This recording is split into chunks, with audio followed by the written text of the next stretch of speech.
Have you ever considered that love, in its purest form, does not arrive with fireworks, but with silence? A name enters your heart not by force, but by a whisper, soft, unprovoked, yet undeniably there, like a melody long forgotten that suddenly returns on a breeze.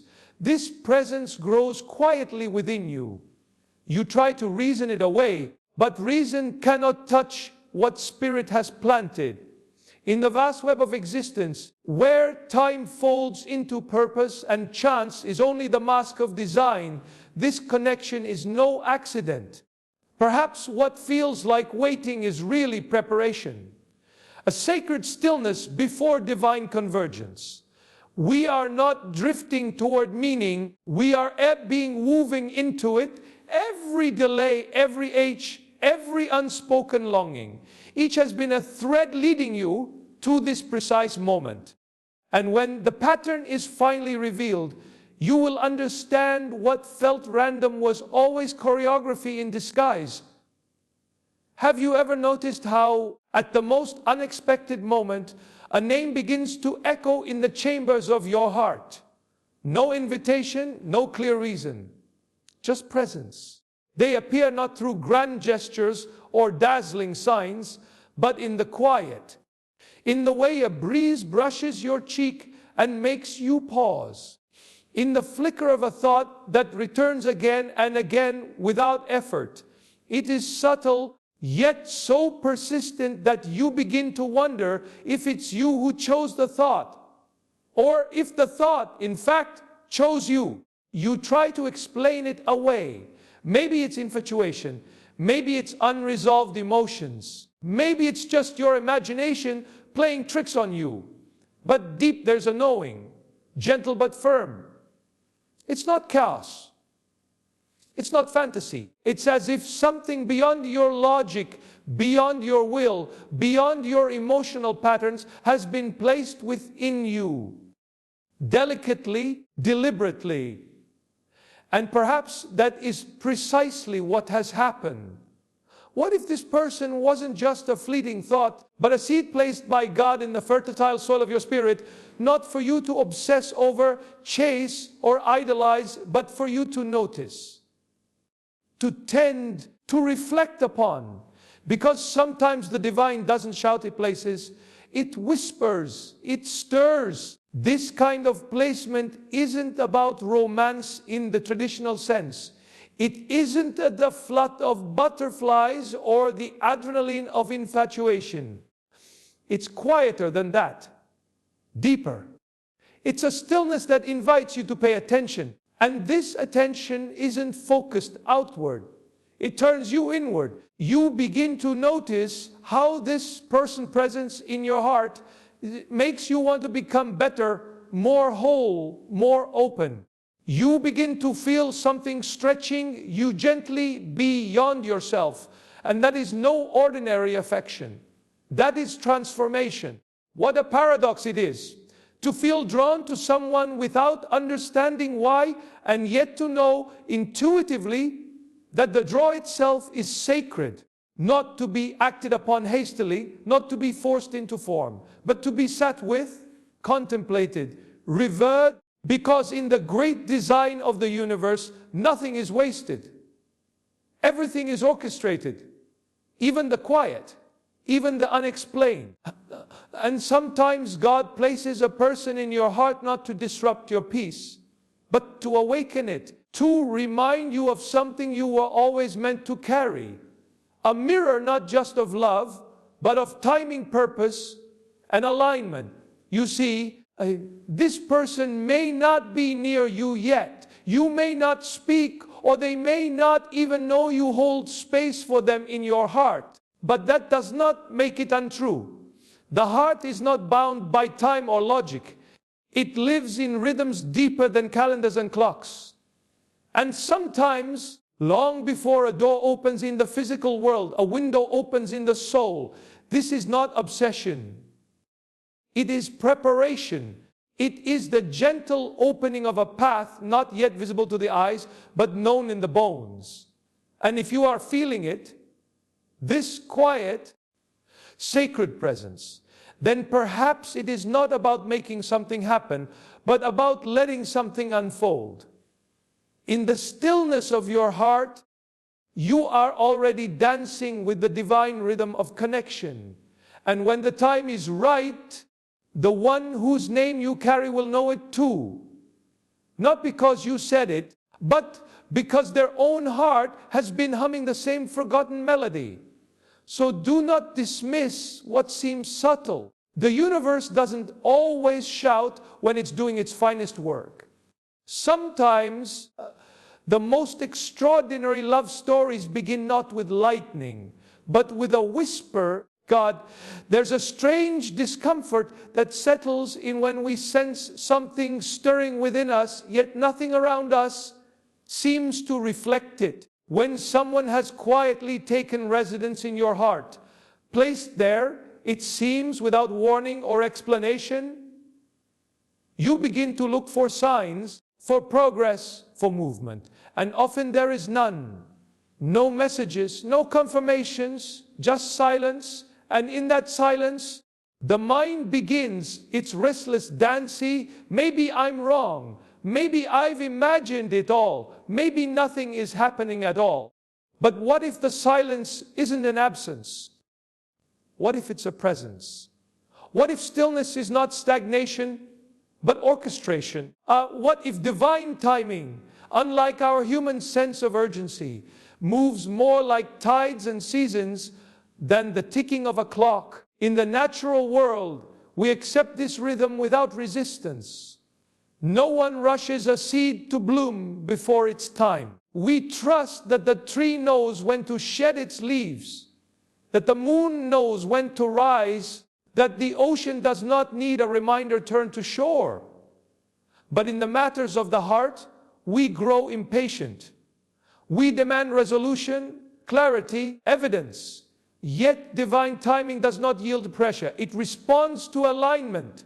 Sometimes silence is the sacred space where alignment is being born, and it can feel maddening, especially when you feel something deeply, when you carry a presence in your soul like a secret, when your prayers echo through corridors of time and return with no clear answer. But perhaps the delay is not punishment.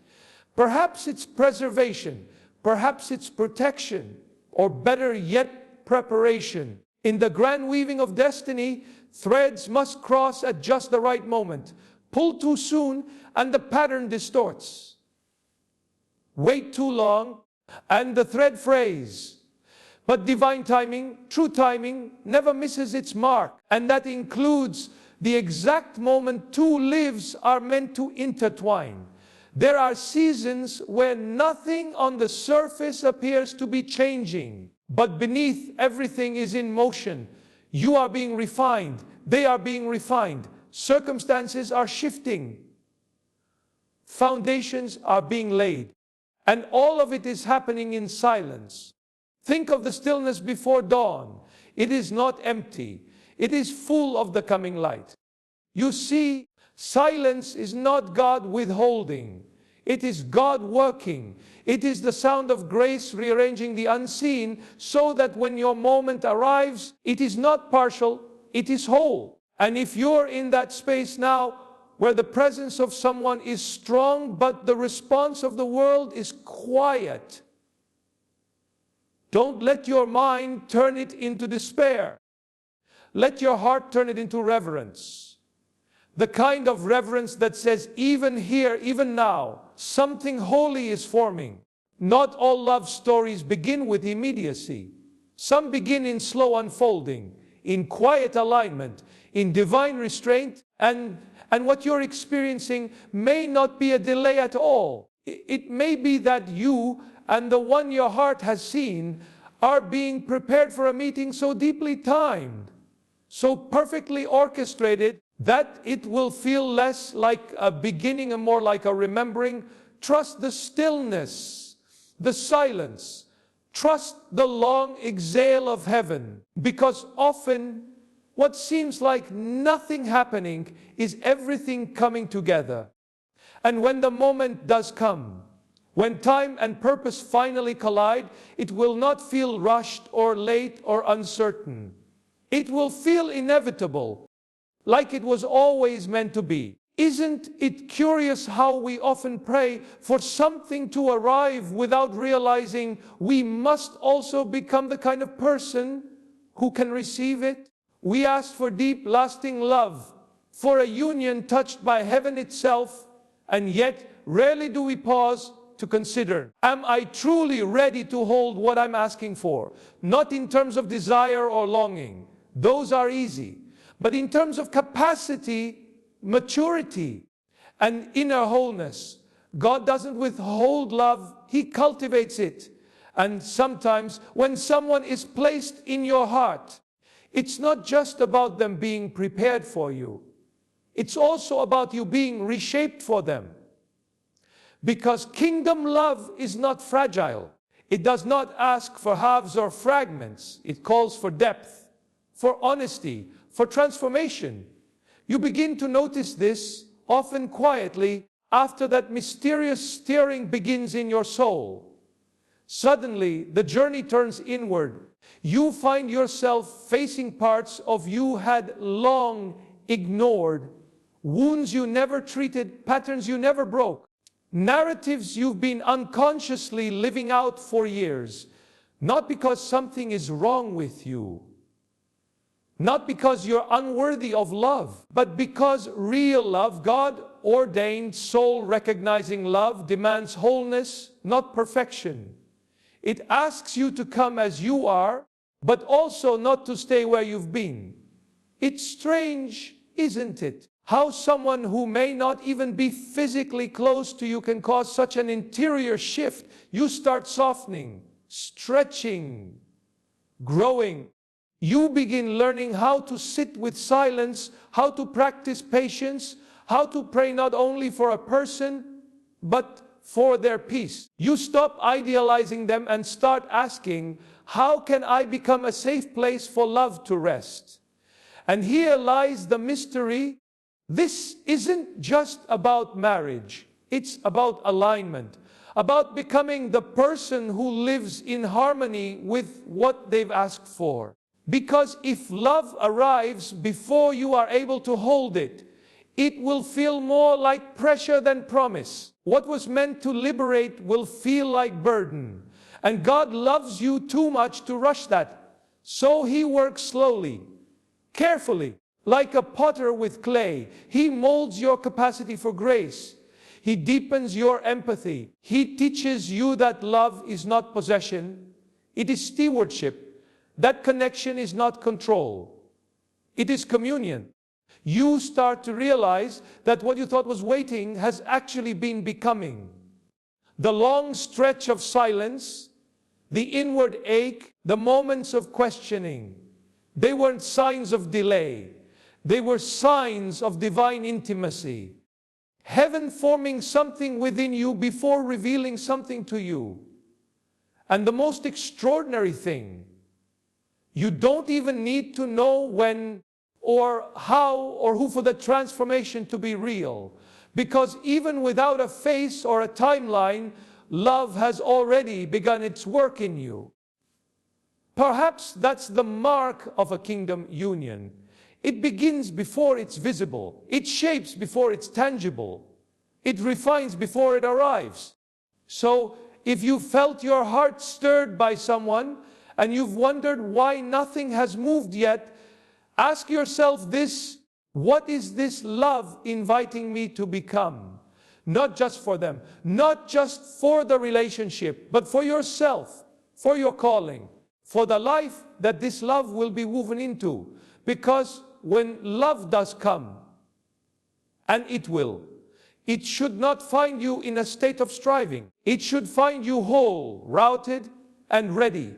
Not waiting to be completed, but eager to share the completion you've found in the quiet chambers of your own becoming. And that, dear soul, is the hidden miracle. Tell God, the answer to your prayer begins with who you're becoming while it's still unfolding. There's something almost haunting about how the heart knows before the mind understands. a recognition without logic, a pull that defies chronology. You meet, or perhaps even just sense, someone and something within you whispers, "This matters." You can't explain it, and part of you feels foolish trying to. But another part, the quietest and deepest part, simply knows. It doesn't require a history. It doesn't need context or confirmation. It's not based on how long you've known them or whether they fit your list. It's not attraction in the traditional sense, and it's not fantasy either. It's resonance, a frequency beneath language. Like the sound of a forgotten melody playing quietly in the background of your life, and for the first time you realize someone else is humming it too. You might try to dismiss it, of course. That's what the mind does. It demands certainty, facts, evidence. But this sort of knowing doesn't come with proof. It comes with presence. The kind of presence slips past your defenses and simply is. No striving, no convincing, no negotiation. Just a sense of familiarity so profound it feels like home. And sometimes you recognize them before they even recognized you, or before anything has formed on the surface. And that can be painful. The mind doesn't like unfulfilled knowing. It wants action, resolution, movement. But the soul is patient because it remembers something deeper. It remembers what your memory has not yet recalled. What if what you're feeling isn't delusion, but remembering? What if this connection, this awareness, isn't about proving anything to anyone, not even to yourself, but about listening? Not with your ears, but with your spirit. The heart has its own kind of visions. It sees with reverence. It recognizes without possession. It doesn't force. It waits. It trusts. And that trust is perhaps the hardest part. Because you are carrying something invisible. You're holding space for something that others may not see and that your own mind may not fully grasp. But that is precisely the terrain of sacred things. They are felt long before they are named. There's a deep beauty in this. A holy H. Because you're not just recognizing another person. You're recognizing something eternal in them. A reflection of your own divine design. A mirror not of who you've been, but of who you're becoming. And in their presence, whether they're near or far, known or unknown, you begin to feel that stretch within your soul again. That subtle, sacred pull toward deeper love, deeper alignment, deeper embodiment of who you truly are. And here's the mystery: this recognition might not be mutual at first. It may not be visible, linear, or even fully reciprocated in the ways you expect. But that doesn't invalidate it, because kingdom love doesn't begin with agreement. It begins with awareness, with seeing. This kind of seeing is not ownership, it's honor. To recognize someone in spirit is not to claim them, it is to bless them, to hold space with open hands. To say, I see something in you, and I trust that whatever is meant will find its way without my interference. It's letting the knowing live in your heart without needing to control its expression. You might not know why they've been placed in your heart. You may never know. But what if that's not the point? What if the point is to respond with wonder instead of worry? With reverence instead of resistance? And perhaps that's the invitation to live as one who remembers, even when others forget, to walk by faith, not in outcomes, but in the quiet confidence that what your spirit knows is real, even when nothing else affirms it yet. Because the deepest truths are rarely explained, they are only ever remembered. It's a strange thing, isn't it? how life seems to move in spirals rather than straight lines. You look back and begin to notice patterns, people, and places weaving themselves into your story in ways you never could have orchestrated on your own.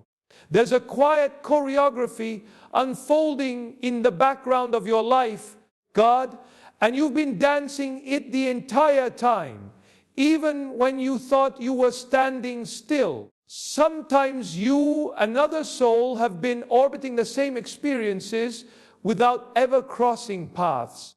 You were both being prepared in parallel, drawn through different lessons, different cities, different seasons, but always circling closer. It's only later, sometimes much later, that you realized every missed opportunity, every delay, every detour was not a diversion, but divine positioning. There's no wasted movement in a divine dance.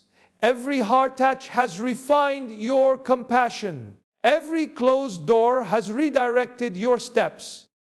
Every time you loved the wrong person and had to let go, you were learning how to hold love more gently, more wisely. And that other person, the one now quietly in your heart, they too have been moving through their own series of sacred disruptions.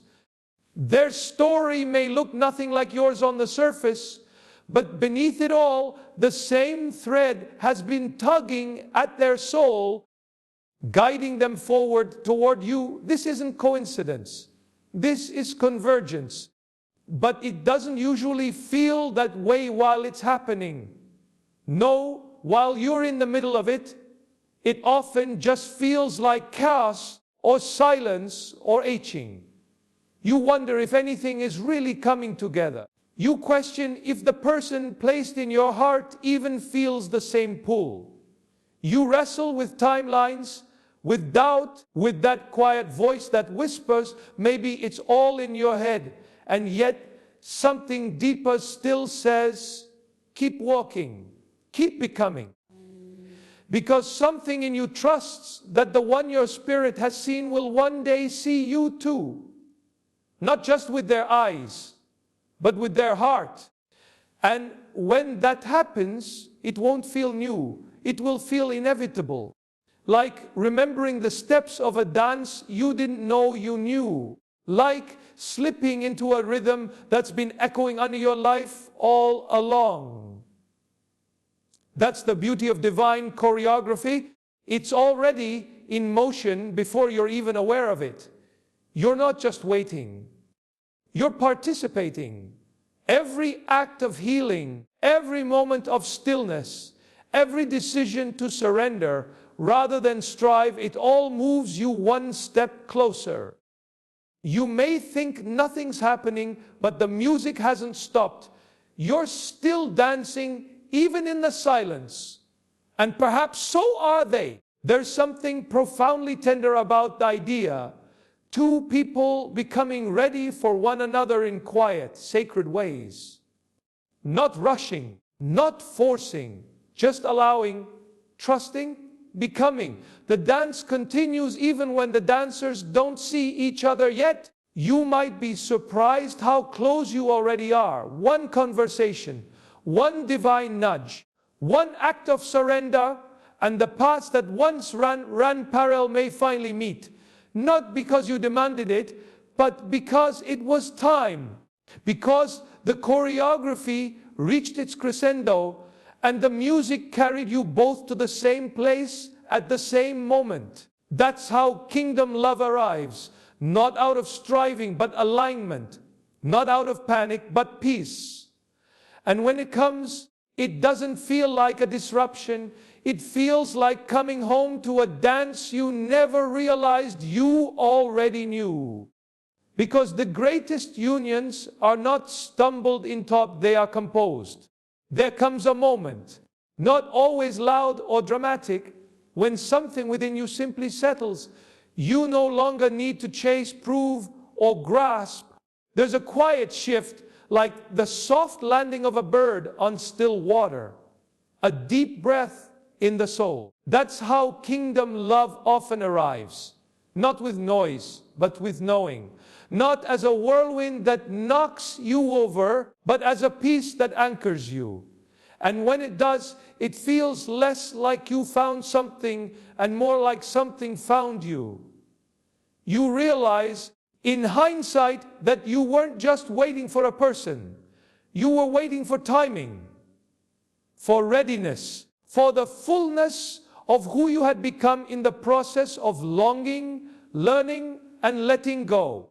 And when they finally come, this person whose name lived quietly in your heart all along, it feels not like a beginning, but a continuation, like a river rejoining its source. Because here's the mystery: the love that's truly meant for you doesn't come to rescue or complete you. It comes to recognize you. It sees who you are beneath all the layers, all the years, all the fears. It sees your spirit in the same way you once sensed theirs, and the connection, when it clicks into place, doesn't stir panic or doubt. It brings clarity, calm, certainty without explanation. You'll notice how they speak not just to your mind or your desires, but to your calling, your purpose. Your becoming. Kingdom love calls forth the eternal in you. It doesn't flatter, it affirms. It doesn't ignite chaos, it amplifies peace. You feel seen in places you didn't even know were hidden, and loved in ways that make you want to rise. Not to earn, but to reflect that love back in full measure. And maybe the most beautiful part is realizing that the love you feel, this deep, sacred connection, isn't just between two people. It's threaded with something higher, something divine. You see it in how your journeys align, in how your wounds have taught you to hold one another gently, in how your laughter feels like home and your silence feels safe. You recognize that your union isn't the end goal. It's a foundation, a beginning, a space from which more goodness, more healing, more purpose will flow. You'll also begin to notice how everything that came before, even the moments that felt like detours, were really shaping this. Every heartbreak softened you. Every delay deepened you. Every no protected what this, yes, would eventually become. It was never about punishment. It was about preparation. Because a kingdom marriage isn't built in a moment. It's forged in the fires of waiting, refining, and surrender. And so what you thought was just a passing thought, a flicker of someone in your heart, was really a seed. A divine spark meant to grow quietly while your soul made room for something eternal. And now, here it is. Love, not as fantasy or fixation, but as sacred reality. Not as an escape from your life, but as the arrival of someone who steps fully into it. You don't need a sign anymore. You are the sign. The person you've become, the peace you now carry, the strength in your softness. These are the answers to prayers you didn't even know you were praying. Because in the end, kingdom love doesn't come to overwhelm you. It comes to align with you, to walk beside you as if it had always been there. Because in some mysterious way, it always had. And when it finally comes, you won't need to ask if it's real. You'll just know. V.